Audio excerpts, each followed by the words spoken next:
الحمدللہ رب العالمین والصلاة والسلام علی سید المرسلین اما بعد فاعوذ باللہ من الشیطان الرجیم بسم اللہ الرحمن الرحیم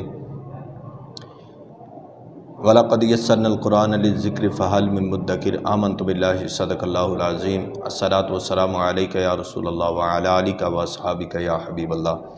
الحمدللہ ہمارا یہ مضامین قرآن کے حوالے سے رمضان المبارک میں یہ ہمارا آج چوتھا پارہ ہے، اور اس میں جو ہم ذکر کر رہے ہیں وہ صرف اور صرف قرآن پاک کے چند ایک مضامین سپارے کے لحاظ سے اس میں جو چند اہم معاملات ہوتے ہیں، چند اہم موضوع ہوتے ہیں، اس کو ہم ڈسکس کرتے ہیں، ان کے آیات کا ترجمہ اور جو اس میں پیغام ہوتا ہے وہ آپ تک پہنچانے کی ہماری کوشش ہوتی ہے کہ اس لحاظ سے کہ ہمیں قرآن کو پڑھنا، قرآن کو سمجھنا اور قرآن کو سیکھنا آ جائے، قرآن کے بارے میں ہمارے دل میں محبت پیدا ہو جائے۔ تو چوتھا سپارہ سورۃ آل عمران کی آیت نمبر جو ہے وہ 92 ہے، 92 ہے، اس سے شروع ہو رہا ہے، اور بہت پیارا مضمون ہے۔ اس میں اللہ رب العزت نے ارشاد فرمایا لن تنالوا البر حتی تنفقوا مما تحبون، فرمایا کہ تم ہرگز بھلائی کو نہیں پا سکتے جب تک حتی تنفقوا مما تحبون، یہاں تک کہ تم اپنی وہ چیز اللہ کی راہ میں خرچ نہ کرو جو تمہیں سب سے زیادہ پسند ہے۔ وما تنفقوا من شیء فإن اللہ بہ علیم، اور فرمایا کہ جو تم خرچ کرتے ہو اللہ تعالیٰ اس کو خوب جاننے والا ہے۔ اس میں اللہ تعالیٰ نے جو ہے نیکی کو، بھلائی کو، اچھائی کو جو ہے وہ ایک چیز کو بیان فرمایا کہ بہترین جو ہے وہ نیکی وہ یہ ہے کہ تم اللہ کی راہ میں خرچ کرتے ہو۔ دیگر صدقات ہیں، دیگر جو ہم دیتے ہیں، نفلی صدقات ہیں، یہ جو کچھ بھی ہم صدقہ کرتے ہیں، خیرات کرتے ہیں یا کسی کو دیتے ہیں، تو فرمایا کہ وہ اپنی جگہ پر اس کا اجر و ثواب ہے، لیکن اگر تم اللہ کی راہ میں اگر تم جو ہے وہ اچھی چیز، کوئی ایسی چیز جو تمہیں پسند ہو، جو تمہیں عزیز ہو، تمہیں پیاری لگتی ہو، فرمایا جب تم اللہ کی راہ میں وہ خرچ کرتے ہو تو تم بھلائی کو پا لیتے ہو، تم نیکی کو پا لیتے ہو۔ تو اس کے ساتھ آگے جو آیات کریمہ ہیں ان میں بعض کھانوں کو جو ہے وہ یہود و نصارہ ان لوگوں نے اپنے اوپر حرام کر لیا تھا، لیکن اللہ تعالیٰ نے فرمایا کل الطعام کان حلا لبنی اسرائیل الا ما حرم اسرائیل علی نفسہ من قبل ان تنزل التوراۃ، فرمایا کہ ہم نے ان پر کچھ چیزیں حلال کی تھیں لیکن وہ بنی اسرائیل انہوں نے اپنے اوپر وہ حرام کر لیا ان کو، اور وہ اللہ پر جھوٹ باندھتے ہیں، اور وہ اللہ پر جھوٹ باندھتے ہیں۔ اس کے بعد آگے جو آیات کریمہ ہے اس میں ایک موضوع بہت اہم ہے، وہ خانہ کعبہ کی خصوصیات کے حوالے سے ہے کہ اللہ تعالیٰ نے ارشاد فرمایا ان اول بیت وضع للناس للذی ببکۃ مبارکا وہدی للعالمین، فرمایا کہ بے شک سب سے پہلا گھر جو لوگوں کی عبادت کے لیے بنایا گیا وہ مکہ ہے۔ روئے زمین پر یاد رکھیں، روئے زمین پر سب سے پہلا گھر جو تعمیر ہوا وہ مکہ جو ہے وہ تعمیر ہوا، خانہ کعبہ تعمیر ہوا، یہ سب سے پہلا گھر ہے جو روئے زمین پر، اور یہ اس کی تعمیر حضرت ابراہیم علیہ السلام نے نہیں کی، بلکہ جب حضرت آدم علیہ السلام کی تشریف آوری ہوئی، آپ اس دنیا پہ تشریف لے کے آئے، آپ کو زمین پہ اتارا گیا، تو اس وقت حضرت آدم علیہ السلام نے اس کی بنیاد رکھی، اور سب سے پہلا جو خانہ کعبہ بنا، سب سے پہلا جو کعبہ بنا، جو مکہ مبارکہ بنا، وہ جنت سے موتیوں کا ایک جو ہے وہ کمرہ تھا، موتیوں کا ایک بنایا گیا۔ مفسرین کرام لکھتے ہیں کہ اللہ رب العزت نے موتیوں کا ایک کعبہ جو ہے وہ جنت سے نازل فرمایا، اور پھر یہاں تک کہ حضرت نوح علیہ السلام کا جو قوم پر عذاب آیا اور سیلاب آیا، اس وقت اللہ رب العزت کے حکم سے، آپ کے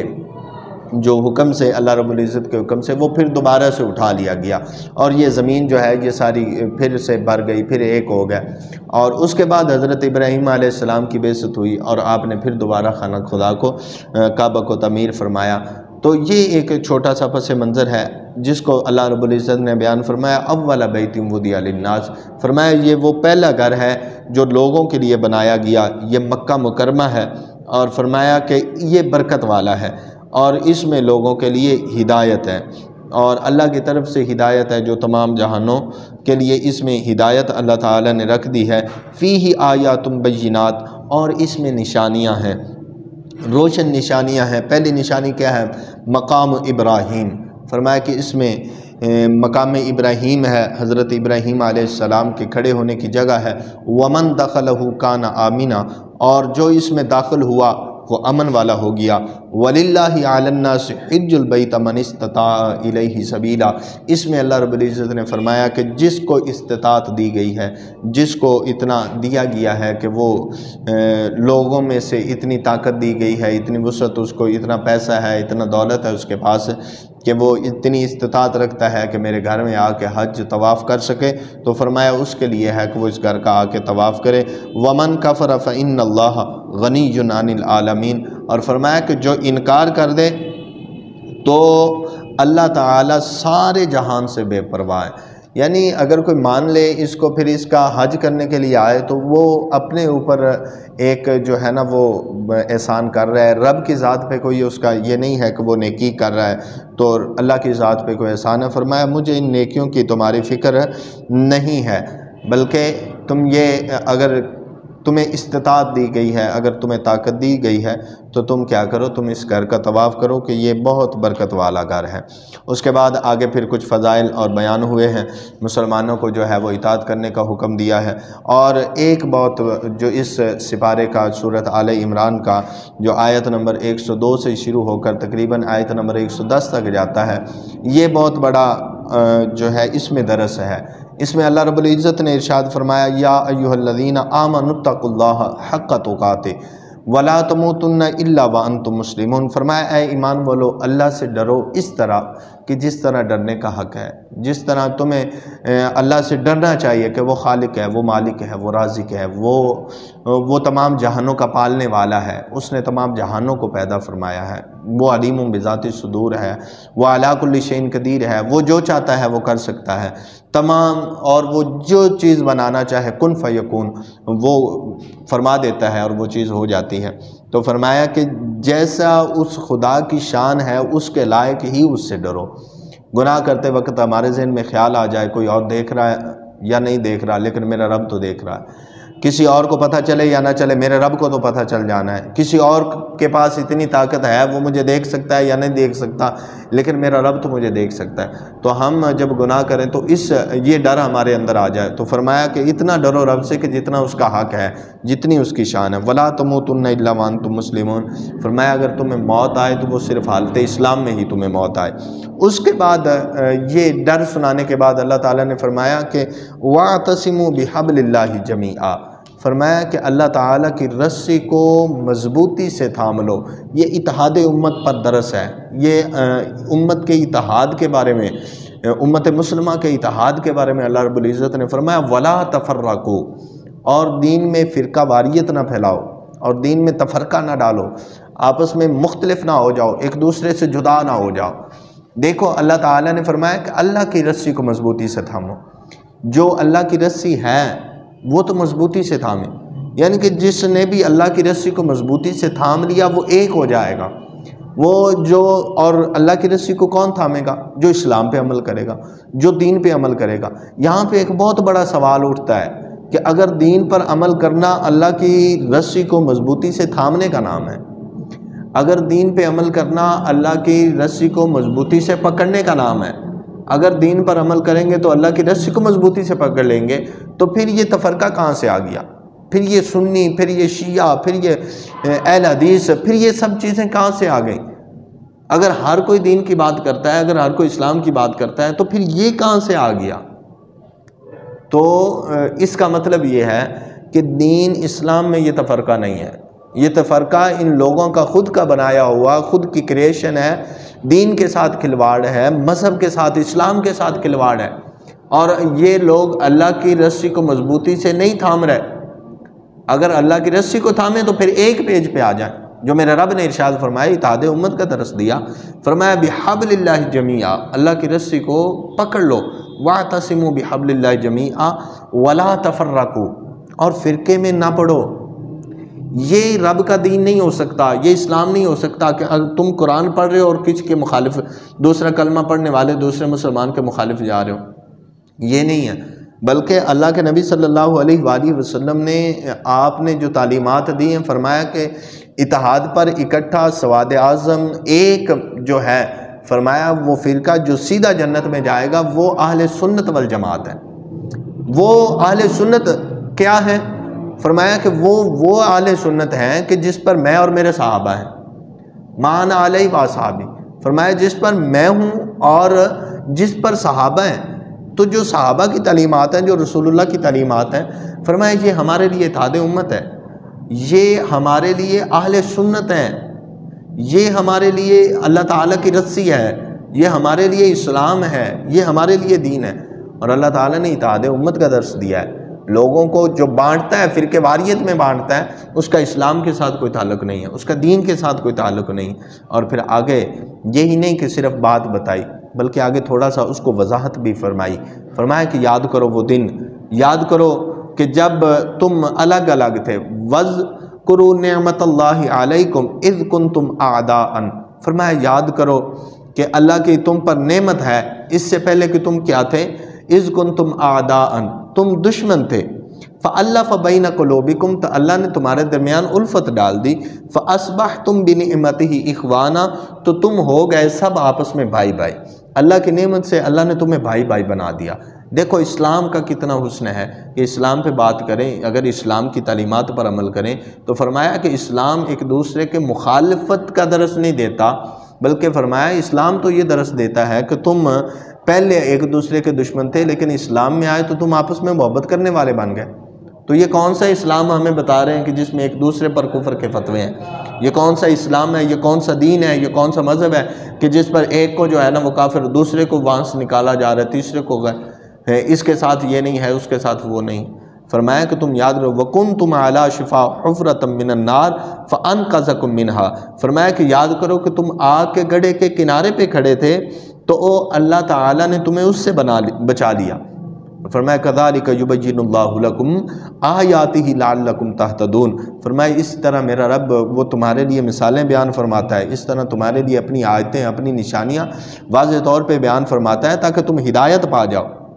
اور آگے بیان فرمایا کہ یہ امت کوئی اتنی عام امت نہیں ہے، یہ امت کوئی اتنا اس کا یہ نہیں ہے کہ اس کو آپس میں اختلافات ان کے ہو جائیں۔ فرمایا وَلْتَكُم مِّنكُمْ أُمَّةٌ يَدْعُونَ إِلَى الْخَيْرِ وَيَأْمُرُونَ بِالْمَعْرُوفِ وَيَنْهَوْنَ عَنِ الْمُنكَرِ وَأُولَٰئِكَ هُمُ الْمُفْلِحُونَ، اور تم میں سے ایک گروہ ایسا ہونا چاہیے جو بھلائی کی طرف بلائے، اچھی بات کا حکم دے۔ دیکھیں کتنا پیارا دین ہے یار، کتنا پیارا اسلام ہے ہمارا، کہ میرا رب کیسا نصاب دے رہا ہے۔ فرمایا کہ اللہ کے ساتھ جڑ جاؤ، اس کی رسی کو مضبوطی سے تھامو، آپس میں تفرقہ بازی میں نہ پڑو، فرقہ واریت میں نہ پڑو۔ تم ایک دوسرے کے دشمن تھے، اسلام کا حسن یہ ہے کہ اللہ تعالیٰ نے تمہیں پھر بھائی بھائی بنایا، اور بھائی بھائی بنانے کے بعد فرمایا کہ تم میں سے کچھ لوگ ایسے ہونے چاہیے جو بھلائی کا درس دیں، جو نیکی کی طرف لوگوں کو بلائیں اور برائی سے منع کریں۔ فرمایا یہی لوگ فلاح پانے والے ہیں۔ وَلَا تَكُونُوا كَالَّذِينَ تَفَرَّقُوا وَاخْتَلَفُوا مِن بَعْدِ مَا جَاءَتْهُمُ الْبَيِّنَاتُ وَأُولَٰئِكَ لَهُمْ عَذَابٌ عَظِيمٌ، فرمایا آگے پھر اور کہ جو اس بات کو نہ سمجھے، جو اس بات کو نہ مانے، فرمایا کہ یہ نہ ہو ان لوگوں کی طرح تم نہ ہو جاؤ کہ جو آپس میں متفرق ہو گئے، جو آپس میں فرقہ واریت میں مبتلا ہو گئے، حالانکہ ان کے پاس کیا تھیں؟ ان کے پاس نشانیاں آ گئی تھیں۔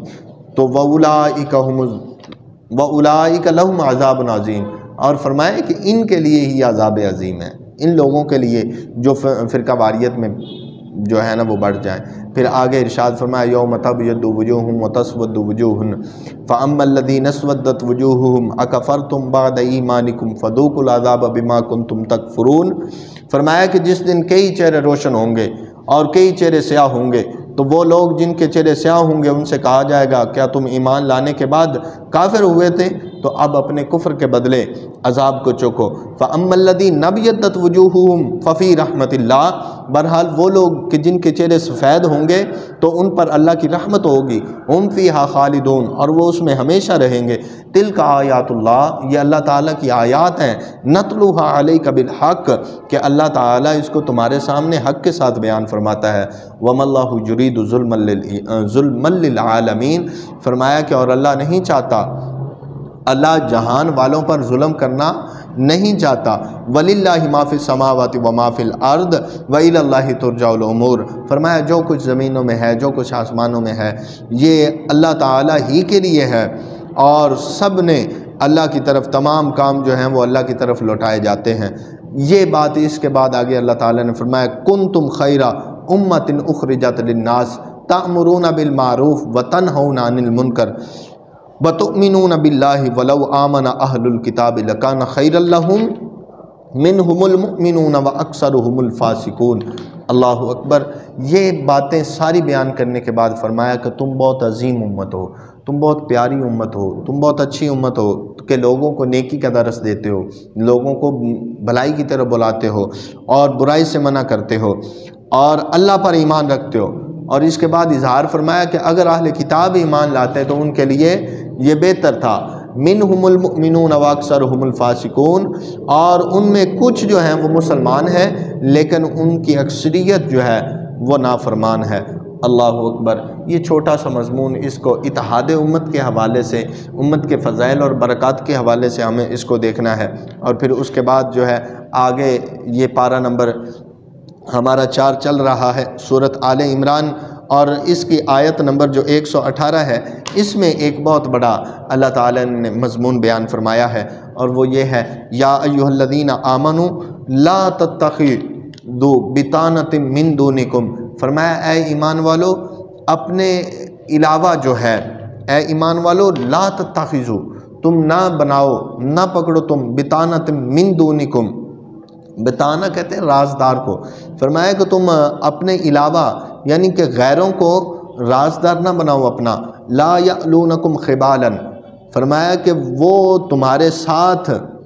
تمہاری برائی میں کمی نہیں کریں گے اگر تم ان کو اپنا رازدار بنا لو گے۔ اور فرمایا وَدُّوا مَا عَنِتُّمْ قَدْ بَغْدَتِ الْبَغْضَاءُ مِنْ أَفْوَاهِهِمْ وَمَا تُخْفِي صُدُورُهُمْ أَكْبَرُ قَدْ بَيَّنَّا لَكُمُ الْآيَاتِ إِن كُنتُمْ تَعْقِلُونَ۔ فرمایا کہ وہ تو چاہتے ہیں کہ تم مشقت میں پڑ جاؤ، بے شک ان کا بغض ان کے منہ سے ظاہر ہو چکا اور ان کے دلوں میں چھپا ہوا ہے، وہ اس سے بھی بڑھ کر ہیں۔ بے شک ہم نے تمہارے لیے کھول کر آیتیں بیان کر دیں، ان کنتم تعقلون، اگر تم عقل رکھتے ہو۔ اس میں فرمایا کہ کافروں کو، یہودیوں کو، غیر مسلموں کو اپنا رازدار نہ بناؤ، ان کو نہ بتاؤ کہ تمہارے گھر میں کیا چل رہا ہے۔ اگر تم کافر کے سامنے جا کر جھکتے ہو تو میرے رب نے فرمایا کہ وہ مسلمان کو جھکانا چاہتے ہیں، اور وہ تمہاری کوئی بھی ایسی کمی، وہ تمہارا کچھ بھی ایسا کام، وہ تمہارا کچھ بھی ایسا معاملہ اس میں وہ نہیں کر سکیں گے، وہ تمہاری مدد نہیں کریں گے۔ آج ہم اگر دیکھتے ہیں، آج مسلمان اگر اس ناج پہ کھڑا ہے، آج اگر ایمان والا اس ناج پہ کھڑا ہے، آج اگر ہم پاکستانی ہونے کے ناطے سے اگر ہم دیکھتے ہیں، ہماری معیشت تباہ ہے، ہمارا سارا کچھ آج داؤ پہ لگا ہوا ہے، ہم اس لیے آج ہم ذلیل و رسوا ہو رہے ہیں کہ ہم نے قرآن کو چھوڑا ہے، حالانکہ ہمارے رب نے ہمیں واضح طور پر بیان فرما دیا تھا۔ فرمایا کہ یہ جو ہیں تمہارے، یہ نہیں ہو سکتے، کافر کبھی بھی، یہودی کبھی بھی تمہارے حق میں اچھے نہیں ہو سکتے۔ ہم ان کو بتاتے ہیں کہ ہمارے گھر میں یہ نہیں ہے، ہمارے گھر میں وہ نہیں ہے، تو وہ ہمیں مزید ذلیل کرتے ہیں، وہ ہمیں مزید رسوا کرتے ہیں۔ کیونکہ اللہ نے فرمایا کہ یہ تمہارے کبھی ہو ہی نہیں سکتے، یہ اسلام کو جھکانا چاہتے ہیں۔ ہم ان کو اپنا بڑا خیر خواہ مانتے ہیں، ہم کہتے ہیں جی وہ ہمیں وہ امداد دے رہے ہیں، ہمیں وہ یہ کر رہے ہیں، ہمیں وہ کر رہے ہیں، لیکن ایسا نہیں ہے میرے محترم اسلامی بھائیو، ایسا بالکل نہیں ہے۔ جو بات میرے رب نے فرما دی کہ کافر ہو اور مسلمان کے بارے میں اچھا ہو، ایسا نہیں ہو سکتا، ایسا بالکل بھی نہیں ہو سکتا۔ فرمایا کہ تم ان سے بچو، جتنا ہو سکتا ہے ان سے بچ سکتے ہو بچو، یہ اللہ کا حکم ہے۔ اس کے بعد ہم آگے چلتے ہیں تو اللہ رب العزت نے اس میں غزوہ بدر کا بھی ذکر فرمایا ہے، اور غزوہ بدر کے بعد غزوہ احد کا بھی ذکر ہے۔ میں اس کو تھوڑا سا مختصراً کرتا ہوں۔ غزوہ بدر کے بعد جو ہے غزوہ احد کا واقعہ، وہ اس میں بھی تفصیل بیان ہوا ہے، اور میں اس کو اس لیے نہیں ٹچ کر رہا کہ یہ جو ہے یہ بہت مطلب عام سی بات ہے، لوگ اس کو سمجھتے ہیں، عام ہم نے سنا ہوا ہے، غزوہ بدر بھی سنا ہے، غزوہ احد بھی سنا ہے، تو اس پر جو ہے میں نہیں آ رہا۔ لیکن اس کے آگے ایک آیت نمبر 188 ہے، اس میں اللہ رب العزت نے جو بیان فرمایا ہے وہ ہمارے لیے بہت سننے والا ہے۔ یہ مضمون، یہ موضوع، یہ بہت اچھا ہے، اور ہمارے لیے اس میں بہت جو ہے وہ سبق ہے۔ اللہ تعالیٰ نے فرمایا لا تحسبن الذین یفرحون بما